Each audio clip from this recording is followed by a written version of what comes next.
Last month marked the 100th anniversary of the conclusion of World War I. Technological advancements changed the way in which wars were fought with that war, with the development of things such as the machine gun. No longer were armies marching in rows, but trench warfare developed, where miles and miles of trenches stretched across the European continent, with a mile or two of space in between the two, known as no man's land. The trenches would develop huge mud puddles and water. Rodents would be attracted to the food. Health and sanitary concerns were of great urging at that particular time. Disease killed as many people as weapons did in that kind of warfare. And in the midst of those horrible conditions, we can hear the words of the prophet Isaiah, who prophesied almost 2,000 years before those events, in the passage that Deborah read for us tonight. For every battle of a warrior is confused noise, and garments rolled in blood. There was a break in the fighting during the very first year of the war. It was Christmas Eve, and things were quiet. The Germans especially missed being home and the traditions of the holiday. Many of the things that we practice are traditions that come from Germany. And on that night, the silence was broken when the British and French in their trenches could hear the sounds of singing coming from the German trenches. And as they listened, they began to recognize the familiar tune of Silent Night and other Christmas carols.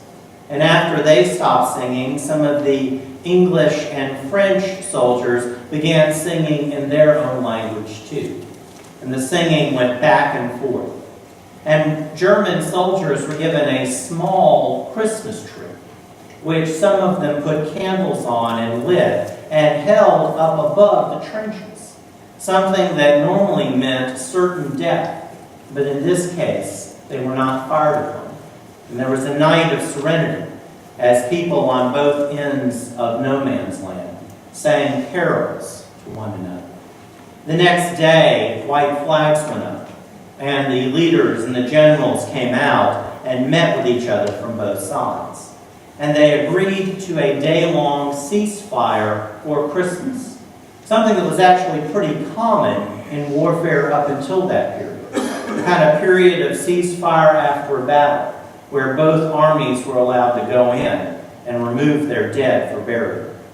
They did so, and once they were all taken out and no man's land was cleared away, the soldiers were all there standing and looking at each other. After a while, with no specific orders, some of the soldiers began approaching each other. First one, and then another, and then entire armies went out and began to talk and intermingle with one another. They began to find out who could speak whose language, and they shared stories about their families back home and traded photographs of their children and their spouses. One British soldier found a German soldier whose English was very good. And when he asked him why that was, he found out that this German soldier had actually lived in England prior to the war. And not only that, but he lived in the neighborhood and went to this man's uncle, who was his barber. After a while, the chaplains on both sides got together. And for the Catholic priests, Latin was a lingua franca. And they all agreed that they would celebrate the Mass there in no man's land, getting together with those who wished to participate and breaking the bread and sharing the cup of wine with one another. After this happened, and there was another kind of quiet moment, people began sharing supplies. The German soldiers had sausages and beer. The English soldiers had biscuits and crackers. The French soldiers had bread and cheese and wine. And they all began sharing food and feasting together. After they did this for a while and they ran out of things to do, Being men, their mind turned to what other men's thoughts would turn to: football. They got together with a knapsack and kind of formed it into a crude football of sorts. And they started playing games with the Germans versus the British and the French. They played 2 games that day, and Germany won both of them. At the end of the day, each of the troops said goodbye and went back to their trenches. The following day, the ceasefire was supposed to be over, but nobody wanted to fight. After a while, the generals and those in command demanded, and the troops began to go into no man's land and press on the other lines, but the troops would fire over the heads of the other soldiers, and they would retreat. After a while, the generals were furious with what was happening, and the only way they were able to restart the fighting completely throughout the entire lines was to pull back the troops that were on the field on Christmas Day and bring in reinforcements. One of the horrible truths of warfare is you cannot have war without demonizing the enemy. To fight a war, you must be racist. You must look at the other side as less than human. And on that day, that was broken. On the day in which Christ's birth was celebrated, something miraculous happened. And they began looking at each other not as the objectified monsters that they were taught to see each other as, but as human beings who had families that loved them and who had gods to whom they prayed. Finally, the reinforcements were brought in to fight, and among the reinforcements who were gung-ho to fight again was Adolf Hitler, who was a corporal in the German army that day. What happened on that day is hard to explain. Was it something that was kind of a nod to an older, somewhat more genteel era? Was it a sort of fluke or a strange footnote in history?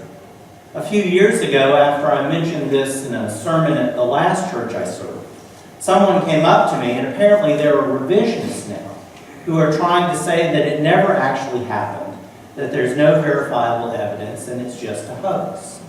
Well, the Roanoke County Public Library has a copy of Silent Night, The Remarkable Christmas Truth of 1914 by Stanley Weintraub. If you're so inclined, you can check it out and make up your own mind.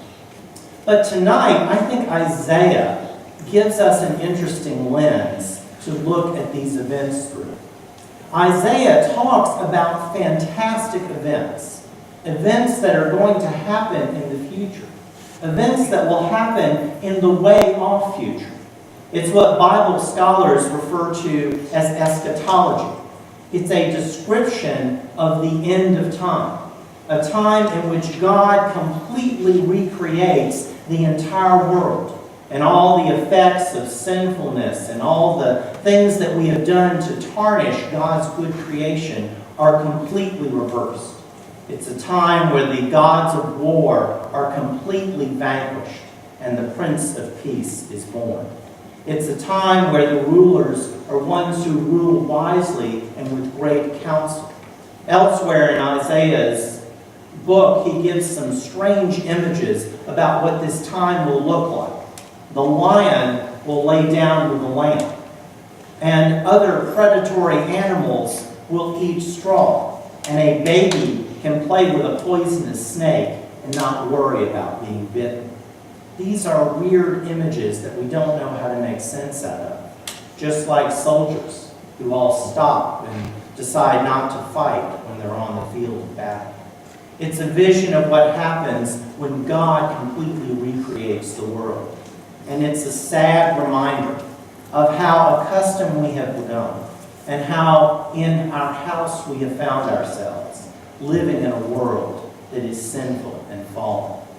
Luke believes that the image that Isaiah has is one that begins to come into view with the birth of Jesus Christ in Bethlehem.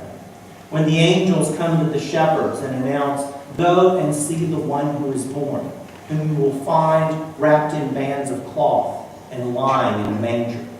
Eschatology is the end of time, and it's as if the doors are closed, like the doors to the back of our sanctuary. But there are times where people like Isaiah will open those doors a crack, and we can look through and see what things will be like when the work of redemption has been completed by God. That's also what happens on the night when Jesus is born, when God shows us the full extent that he will go to redeem us, of being humbled and born as a baby lying in a feed trough, taking on all of humanity, even taking on sinfulness in the pain and humiliation of crucifixion. And I believe that what happened in the first Christmas of World War I is another example where the door has been opened and we've seen what happens at the end of the world. It's not a fluke. It's not a hoax. But it is a sign of God's ongoing redemption. The redemption of the world that continues in our lives. When the world divides us and causes us to be suspicious, we love our neighbor. When the world we live in is torn apart by violence and war, we work for the Prince of Peace. God's work of redemption is ongoing in our lives as we sit here now, and in the ministry and work of the churches that we represent. It's not completed yet, but it is ongoing for those of us who are disciples of Jesus Christ, the Prince of Peace. Amen.